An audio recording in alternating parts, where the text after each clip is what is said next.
अब हम कार्यक्रम की शुरुआत करते हैं। इस विशेष अवसर पर प्रोफेसर हिम्मत सिंह सिन्हा स्मृति व्याख्यान में आप सभी का हार्दिक स्वागत करना मेरे लिए गर्व और सौभाग्य की बात है।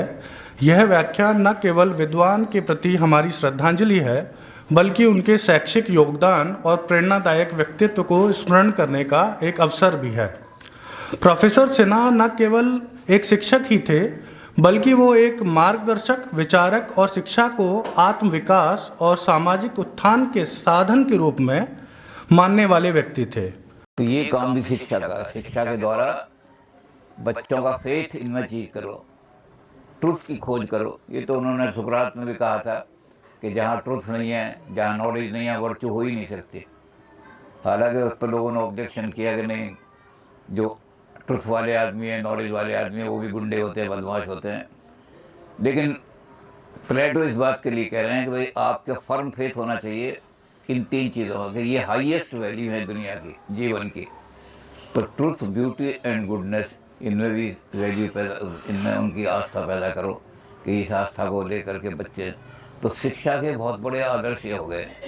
उनका शिक्षण केवल जानकारी देने तक सीमित नहीं था, बल्कि उन्होंने विद्यार्थियों में आत्मचिंतन, नैतिकता और ज्ञान की सार्थकता को जागृत करने का काम किया था। उनके विचार और कार्य इस विभाग के लिए सदैव प्रेरणा का स्रोत रहेंगे। आज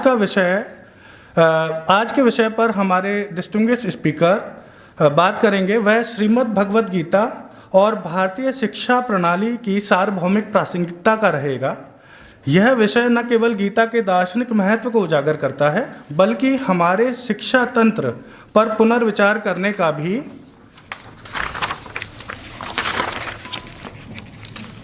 अवसर प्रदान करता है।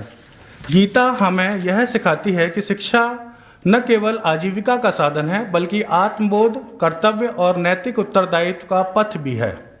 वर्तमान समय में जब शिक्षा केवल व्यावसायिक सफलता का पर्याय बनती जा रही है, तब श्रीमद् भगवद गीता हमें ज्ञान और विवेक के संतुलन की महत्वता का स्मरण कराती है। इस विषय पर हम गहराई से विचार करने के लिए प्रोफेसर लारी आज़ाद यहाँ उपस्थित हैं। इनका हम वक्तव्य सुनेंगे। उससे पहले मैं हमारी विभाग की अध्यक्षा प्रोफेसर अनामिका गिरधर को बुलाना चाहूँगा और वह स्वागत करें सबका विधिवत। धन्यवाद।